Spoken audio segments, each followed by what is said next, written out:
Welcome to Credit Shift, the podcast that dives into the challenges, the opportunities, strategies and tools that are shaping the world of credit, digital debt collection, and ultimately digital transformation. I'm Mark Oppermann, co-host and co-founder at Webio, and today I'm joined by Graham Bragg. Graham, welcome. Great to have you on. In this episode, yeah, thanks. We're going to be talking about the shift from SMS to RBM and its impact on collections. Now, I think we all know what SMS is. Well, or do we? Short message service is what I think it is. Graham, am I right? Yeah, it's that little 160 character messages we've been doing since the 90s. But yeah, some of them since the 90s, clearly. Short message service. We've agreed on one thing. So rich business messaging, that's RBM. And that ultimately is where, the marketplace is going to go. And actually, just it's funny, in preparation for this, that myself and Graham were having a chat earlier, and I asked him, Graham, what was your first mobile phone? So I'm going to ask Graham two important questions.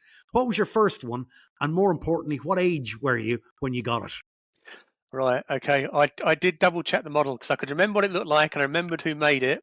I did a very, very quick look up, and it was a Panasonic D series, and it was, I won't say what year it was, everyone can look that up, but I was 22 years old. It was a long time ago, and it started with an 8. I know nobody believes that, right? You're looking at me thinking, surely he wasn't born till the mid-90s. Yeah, but no, yes, Well, in the listen, 80s. it is funny.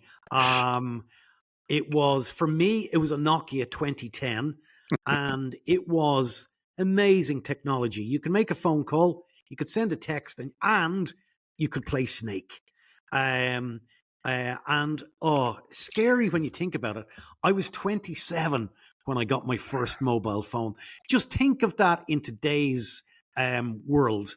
You're talking about, I was 27 when I got my first mobile. Like a 12-year-old would look at you funny and kind of go, what? Absolutely. Oh no, Now, it's amazing stuff, isn't it? Things have moved on. It's yeah. And I think that isn't that the things have moved on, and you look at it's not even a mobile phone now that we all have in our pockets. It's a communication, email, you name it, goes It's on a computer, from there. isn't it? That's what it is. Yeah. And really, that's over 30 years ago that when phones came out first, and really there has been no real change on SMS since then. And obviously the equipment that we use is light years different. It's a bit like, we all watched, well, some of us watched Star Trek, many, many years ago, and you talk to the computer and think, God, that's amazing. We do that today. I think it's 30 to 35% of all web searches on mobile are done either by Siri or the AI tool on your phone. So it is actually, we do speak to the computer, and I know I do. Siri, text wife, and away you go. It listens to what you're going to say. No, absolutely. I thought you were going to say, Mark, when you said Star Trek, I was going to say, as of next quarter, we're going to have Beam Me Up, and you'll be able to transfer from one place to the other. But no, I haven't. Not at all. If only, if only. So, RBM, Graham, give us the explainer, the 1, 2, 3 of the explainer, because I think let's start there. That's the important bit. Okay. Yeah. No, it is the progression of SMS over the time. We've had SMS, we've had MMS, we've had iMessages, and all of these things. And the RBM piece of things really is the one that's bringing it all together. So you've got the richness of all of the things that have been out there, things like WhatsApp and I say iMessage, all those sort of things. So you've got the ability to send pictures and a lot more than that. I guess rather than say, it's like WhatsApp probably is the biggest focus, but you don't need to download an app. Every phone, basically every Android and pretty much every iPhone, if you've got iOS 18 or above, supports it basically. And most people will today have already used it, but you would have used it from the point of view as a consumer to consumer, like you're sending messages. So today, if you go to your SMS on your phone and you type in a URL that you send to a friend, you'll find out things like the URL will show the first page of the website, the URL. That is RCS. Now, the RBM is the business version of that, but it's using that same interface on your phone. So it's standard, nothing to download, nothing to do. But there are so many other things And that I make think it that's the better. really important thing, Graham, is that this is you've won, and I call it a message box rather than an SMS box. So you have that one place on your phone. It just so happens for 30 years that's where SMS ended up.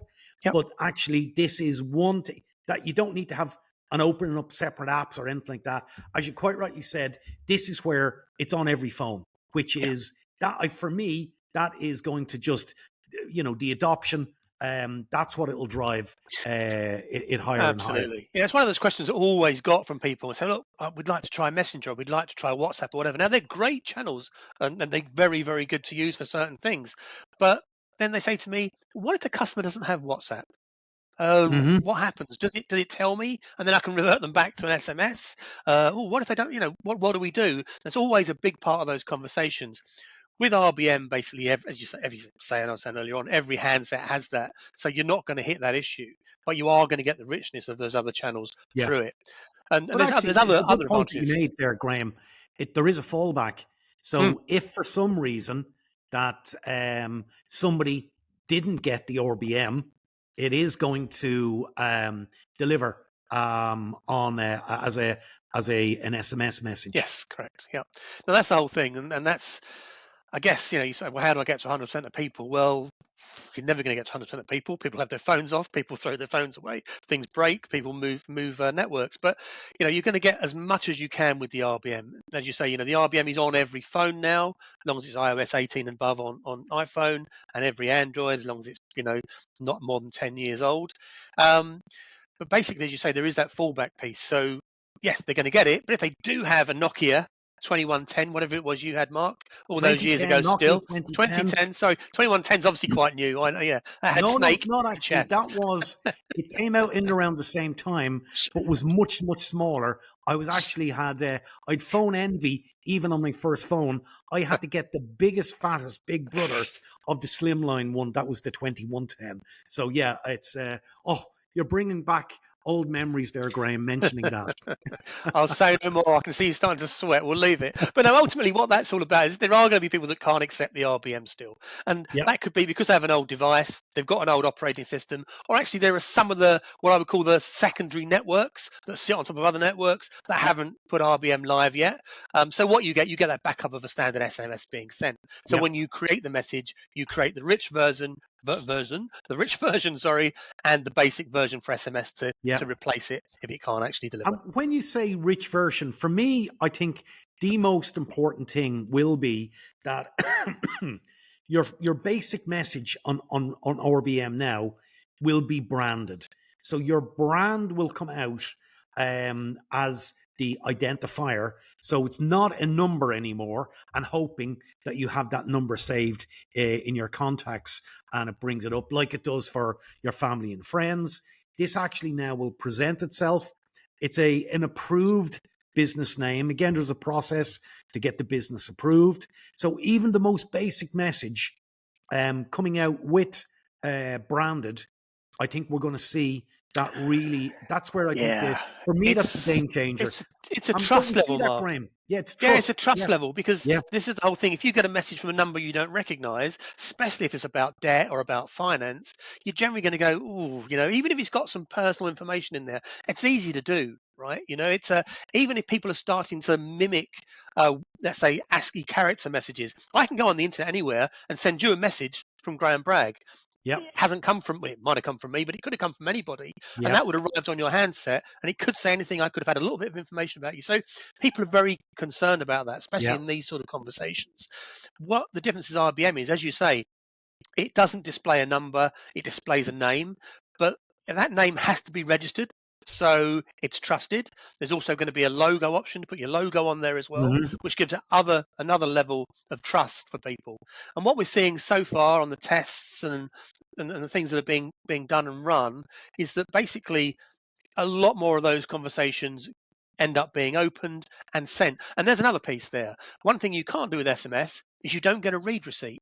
You know it's been delivered to the handset. because Yeah. that's the only thing the network captures. But actually with RBM, you get an opened receipt as well. So it does know that they've not just received it, that they have opened it. And that's a really powerful thing. Yeah. And it's one of the things that people always say, oh, how can I do? How can you couldn't, And you know? I think it would be worth just also noting the fact. Let's look at a message that is, a good SMS message that you have a company name on. Do you follow on with a second message where you're going to engage? Where you have that unbranded or lightly branded message versus a branded message, and what we're seeing both on RBM and has been there for a couple of years with the WhatsApp business, that you can double and treble the engagement that you get with customers by simply having that branding. So that branding Absolutely. there alone is going to absolutely be worth its weight in gold. It So does. It incredibly leads, powerful. yeah, it definitely leads to higher read rates. We know that, and Yeah, people will engage more with it, and that's it because it is trusted. And we've seen these simple little things over the years with SMS. You could send a message from a long code, even a short code, and a good percentage of people won't respond to it, they won't pick it up. But by sending what we say, oh, you use a tee up message. So you send a message from a name, and the name says you're going to be getting a message now from this long code number. That pushed the open rate higher and the yeah. response rate higher. This pushes it again to the next level because it is trusted. There's a lot of marketing going to be start pushing around now about this as well, where people will know if it comes from a name, that name has been registered and has been verified. So that trust level is really, really huge. And as you Yeah. say, it's going to push up those levels of opening and And responses. So that I think that higher read rate and engagement, I think that's one of the first starting points when we talk about rich business messaging for debt collection. Those debt conversations, people are nervous, they don't want to engage. Where we've proven this over and over, with that branded, you are going to actually engage with more people. That's the first thing. The second thing is that there's different types of rich business messaging. So there's three. There's a basic, there's an entry level, and then there's a full conversation. But the entry level is very similar to SMS. You're restricted to, per message, 160 characters. But the main thing there, we said it already, is it's going to have a company branding and a logo as a default. The next level on is where you can send up to 1,000 characters. So you think of where a lot of businesses today, on average, they send 2 and 3 SMS messages as a normal sort of message going out. So now the middle level on RBM will be able to cater for that because it's got 1,000, and then the next step up would be where there's a full conversation. So that conversation can flow back and forth. So as I said, there's 3 levels. So there's a level just to get the conversation started. There's a level where you can have a lot more information going out to somebody. And ultimately, it's about getting into a conversation and getting the right result, yeah, both for the end customer and the business. And I no, think absolutely.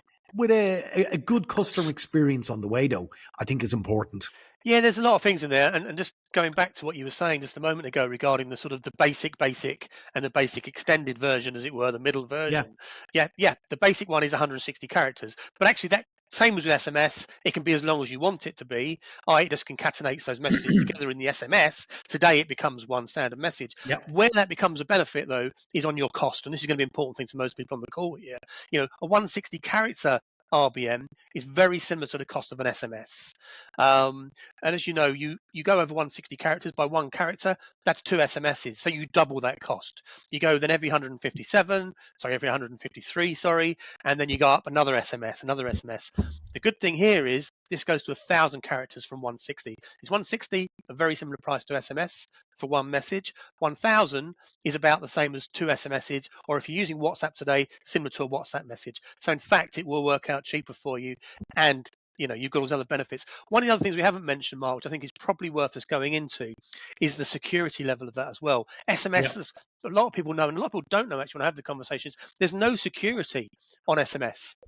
Somebody could interact, and break that between the O2 network and the customer or wherever it's going to, and they could read that message. Now, it's never going to be a real problem. It hasn't ever really been a problem. But one other thing, this comes back down to again how people trust and the conversations that you're having here, that this is fully encrypted end to end. Yeah. So when it goes through the Webio platform to the customer and back, it's fully encrypted. And Well, again, it's that's it's going to be one less marketed thing and to worry pushed. about, So isn't it? Though, it so is. any large any organization, I'm not just going to say large, there will always be an element of, excuse me, compliance, and compliance is always looking to reduce risk. So that reducing the risk is very much front and center with regarding that encryption. Yep. So when we're looking at and I think an important point you made there, the entry level is going to be very, very, very similar to the cost of an SMS. So you look at all the advantages that you have. So, yes, it's going to be a really powerful tool in our world of credit and collections. But I think what you will see is there's so many other applications when it, starts to gain contraction or when it starts to gain traction, it will, I think, start to take off very quick. I think it's just will be a natural home for many, many businesses because Yep. what drives adoption? Simplicity and a good experience. Yep. Once you can actually nail both of them, that's a consumer done. The business can worry about all the compliance stuff in the background, but the minute you do that, good experience, and they want to do it, job's done, move on. That Yeah, would be, absolutely. simple, And really. it's been probably the easiest shift of adding a new channel I've found so far, talking to all the customers that I work with. And a lot of them, the biggest delay we ever get is I've got to talk to compliance, so they've got to look into this, they've got to do that. And when we've explained this and how it works, and it's the same as SMS, uses the same piece of the software on your phone that SMS Yeah, uses, blah, blah, blah. But now you've got security and you register as a company. So it's definitely from you. Nobody can mimic you on this. yeah, It's the quickest I've ever seen any channel go through. Everyone says, yeah, I want that. I want to use it. And yeah. basically they can start to use it very, very quickly. So Interesting. yeah, the huge advantages there. Yeah. So go on.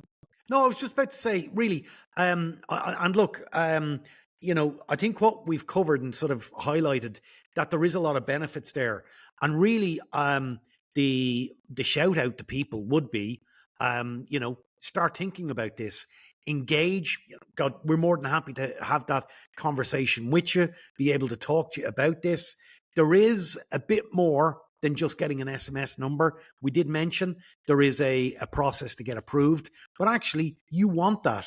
You want that as a business because the end result, yeah, it's going to take what, 10 days, 2 weeks. In the overall scheme of things, it's zero time. Yeah, But that there's the end result is worth it. yeah, absolutely. And let's say it comes to that trust. More people are opening it, more people are reading it, more people are responding to it. That's that. Absolutely. And that's really a key part. But it's not anywhere near the same as if you've been through the WhatsApp process going through with Meta. There's a lot of, you have to have Facebook pages, you have to use templates to start a conversation. Yeah, All that disappears with RBM. You can send your messages without having to get templates sorted out first and signed off. If Meta today, as you're probably aware on their channels, if somebody complains to them about something you've sent, they can stop your messages going out very quickly. And we've seen that a few times, Mark, as you know, where people yeah, just actually the messages are fair, but Meta for some reason have gone, hold on a minute, we're not sure. Someone's complained. Let's just put a stop on it for a while. You can get it back, but it's damaging and it slows things down. That doesn't happen with RBM, but it's you that have the richness. insecurity of, do we have this as a channel on an ongoing basis? So Yeah. I think really sort of a lot of let's say there's great benefits with WhatsApp. Oh Absolutely. no, I'm not For writing all our off clients. 100%. But actually, when you look at the small little quirky things that sometimes you'd say to people, if you had a magic wand, what would you change? Some of the things that we've just addressed. You don't have to have your Facebook page and the Meta's business manager. That template sometimes is a pain. So and you don't have to worry about, do they have the app That's downloaded it. or Yeah, not. So yeah, I think what we're going to see, definitely the year 2025 is going to be the year that we see it move from a good idea to very, very high adoption rates. And look, would encourage, get involved, give us a call, message us. More than happy to give you a bit more detail because I think it is going to make a difference to many, many businesses out there. it is. The only other thing I'll add before we wrap up, Mark, is, and I look at the time, is that basically everything you can do with the Webio platform today, you obviously can do with the rich business messaging. So all of the AI, all of the entity capture, all of the understanding and the routing, all of the reporting, everything you would expect to do, none of that disappears on IBM. I'll add that in because I did have that as a question from a client I'm speaking to. Well, can we do everything we're doing today with SMS and WhatsApp? Absolutely, you can. It may sound like a Brilliant. dumb thing to say, but No, someone's no, asking, good so I'll shout, mention Graham. that. It's Good quite a shout. quite a Yeah, key piece. good. So look, genuinely, thank you. I'll be honest. Probably, Graham, we could be here for another hour talking on this, but let's keep let's keep it tight. Easily. We have the propensity to talk forever if we're allowed. But no, thank you. That's today's episode of Credit Shift. Please look out for we'll be doing many more around this area and being able to give feedback on different metrics and that type of stuff. So thank you again for listening in or viewing, and we'll hopefully see you on the next Credit Shift podcast. Thank you. Super. Excellent. Thank you.